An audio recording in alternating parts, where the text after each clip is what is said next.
Assalamualaikum warahmatullahi wabarakatuh. Selamat pagi warga belajar. Kali ini Gizi akan membahas tentang PPKN kelas 12. Peran lembaga penegak hukum dalam menjamin keadilan dan kedamaian.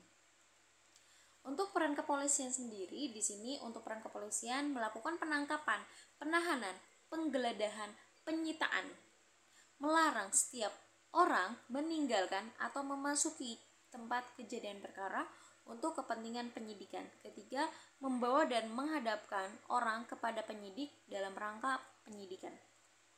Yang keempat, menyuruh berhenti orang dicurigai dan menanyakan serta menyatakan serta memeriksa tanda pengenal diri sesuai dengan pasal 16 Undang-Undang RI nomor 2 tahun 2022. Jadi intinya peran kepolisian ini dia lebih ke penangkapan ya, kayak penegak hukum dalam menangkap, menyita, menggeledah, dan penyitaan. Jadi kayak misalkan ada kasus narkoba, berarti polisi mencari penjahatnya dulu, misalnya pengedar narkobanya.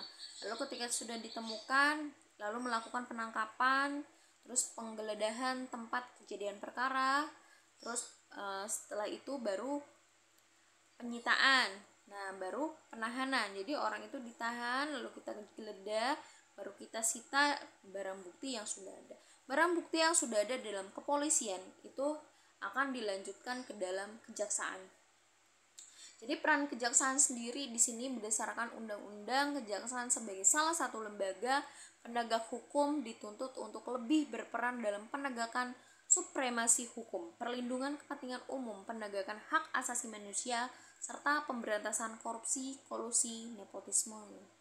Kejaksaan Republik Indonesia sebagai lembaga negara yang melaksanakan kekuasaan negara di bidang penuntutan yang harus melaksanakan fungsi, tugas, kewenangan secara merdeka, terlepas dari pengaruh kekuasaan pemerintah dan pengaruh kekuasaan lainnya. Jadi, kejaksaan ini tanpa pandang bulu. Mereka akan menyidik semua kasus yang sudah masuk ke dalam kejaksaan. Entah itu tentang korupsi, kolusi, nepotisme, narkoba, dan sebagainya. Setelah itu masuk ke dalam ranah hakim. Apa sih peran hakim sebagai pelaksana kekuasaan hukum dalam kehakiman? Menurut Undang-Undang nomor 48 tahun 2009 tentang kekuasaan kehakiman, hakim berdasarkan jenis lembaga keadilannya dapat diklasifikasikan menjadi 3 kelompok. Pertama, hakim pada Mahkamah Agung, hakim yang ada di Mahkamah Agung. Kedua, hakim pada peradilan berada di bawah Mahkamah Agung dalam lingkungan peradilan umum, lingkungan peradilan agama, lingkungan peradilan militer, lingkungan peradilan tata usaha negara, dan hakim pada peradilan khusus yang berada dalam lingkungan peradilan tersebut. Dan hakim pada Mahkamah Konstitusi disebut dengan hakim konstitusi. Jadi hakimnya ada 3, hakim Mahkamah Agung, hakim Mahkamah Peradilan kayak agama, atau hakim mengurusi tentang misalkan perceraian atau tentang kasus atau apa. Nah, itu terus ada lagi hakim dalam konstitusi negara gitu.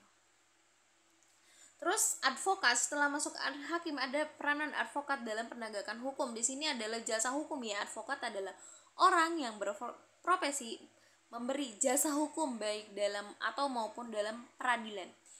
Jasa hukum yang diberikan berupa pemberian konsultasi hukum, bantuan hukum, penjalanan kuasa, mewakili, membela, mendampingi, melakukan tindakan hukum. Melalui jasa hukum yang diberikan oleh advokat menjalankan tugas profesi penegakan keadilan yang berdasarkan hukum untuk kepentingan masyarakat tentang pencari keadilan, termasuk dalam usaha pemberdayaan masyarakat dalam menyadari hak-hak fundamental mereka di depan hukum. Jadi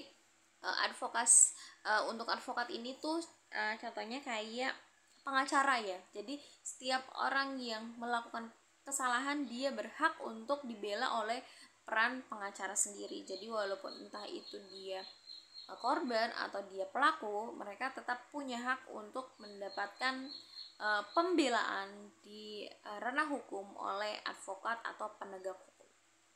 Atau kalau bahasa luasnya itu ya pengacara ya gitu. Nah, sekarang peran dari Komisi Pemberantasan Korupsi atau KPK. Komisi Pemberantasan Korupsi atau KPK disingkat dengan KPK ya, adalah sebuah komisi yang dibentuk tahun 2003 berdasarkan Undang-Undang RI Nomor 30 tahun 2022 tentang Komisi Pemberantasan Tindak Pidana Korupsi. Tujuan terbentuknya KPK sebenarnya mengatasi, menanggulangi, memberantas korupsi. Jadi sebenarnya negara Indonesia itu, negara kita tuh kaya ya, dengan pendapatan yang luar biasa karena negara kita termasuk ke dalam negara yang sangat-sangat kaya akan sumber daya alamnya, sehingga kalau untuk kekayaan kita sebenarnya masih bisa menjadi negara maju. Tapi yang jadi masalahnya adalah korupsi yang ada di dalam pemerintahan. Sebenarnya pemerintah membangun KPK ini untuk membersihkan nama-nama, untuk membersihkan uang-uang negara yang diambil atau dicuri secara gelap oleh para penegak hukum, oleh para aparatur negara, untuk semua, tidak hanya orang-orang yang ada di pemerintahan, di penegak hukum pun, jika memang dia mengambil uang yang bukan haknya, itu termasuk dalam korupsi. Dan ini adalah peran dari Komisi Pemberantasan Korupsi. Apa aja sih tugas-tugas dari KPK? Pertama, koordinasi dengan instansi yang berwenang melakukan pemberantasan tindak pidana korupsi. Jadi setelah KPK menemukan misalkan kasus korupsi apa, misalkan banyak ya, apalagi banyak aparatur kayak misalkan MPR, DPR yang masih muda tapi mereka sudah melakukan korupsi, dan itu dibuka oleh KPK. Setelah dibuka oleh KPK, maka tugas selanjutnya adalah untuk penangkapan, penggeledahan, dan penyitaan. Itu nanti ada ranahnya di kepolisian. Jadi di sini koordinasi dengan institusi berwenang melakukan pemberantasan tindak pidana korupsi. Untuk supervisi terhadap instansi yang berwenang melakukan pemberantasan tindak pidana korupsi, di sini ada supervisi atau pengecekan pengalihan dana uang, entah itu uangnya buat apa, apakah sudah benar uang yang dikeluarkan dengan uang yang disalurkan ke dalam masyarakat. Banyak ya kasus-kasus kayak waktu itu pernah ada korupsi untuk pembuatan KTP elektronik juga pernah. Terus korupsi pembangunan jalan, korupsi masih banyak lagi ya, karena Indonesia ini termasuk dalam negara yang tingkat korupsinya lumayan tinggi. Ini sangat-sangat menyedihkan ya. Harusnya dengan negara yang notabene Islam yang sangat-sangat baik, tapi masih banyak orang-orang yang memakan uang yang bukan haknya. Sedangkan dalam Islam sendiri, dalam agama saya sendiri, itu sangat dilarang karena bukan haknya. Itu nanti akan ada pertanggungjawaban. Jangankan dipertanggungjawabkan di akhirat ya, di dunia saja kita bisa terkena Komisi Pemberantasan Korupsi. Jadi untuk para aparatur negara diharapkan untuk jauh lebih amanah, karena insya Allah ketika kalian akan amanah, maka hidup kalian akan sangat-sangat sejahtera, baik di dunia maupun di akhirat. Terus melakukan penyelidikan, penindakan, penuntutan terhadap tindak pidana korupsi, dan melakukan tindakan pencegahan tindak pidana korupsi. Sekarang coba buatlah rangkuman berita mengenai pemberitaan yang berkaitan dengan peran lembaga penegak hukum. Clipping yang dibuat minimal 5 buah artikel. Gak usah clipping ya, nanti kalian bikin rangkuman aja dari berita-berita. Nanti kalian masukkan dalam satu file, boleh nanti ditempel, di screenshot, tempel di Word, nggak apa-apa, atau dari koran-koran ditempel di buku, boleh, terserah. 5 artikel atau 5 berita, cukup 5 berita saja. Kalau misalkan Bu, saya cuma dapat 2 berita, nggak apa-apa, yang penting nanti kalian analisis apakah berita ini sangat menarik atau tidak. Terus kalian berikan opini ya. Misalkan kalian ambil 2 berita saja, boleh. Misalkan 2 berita tentang, contohnya tentang pembunuhan Brigadir J, terus boleh juga tentang korupsi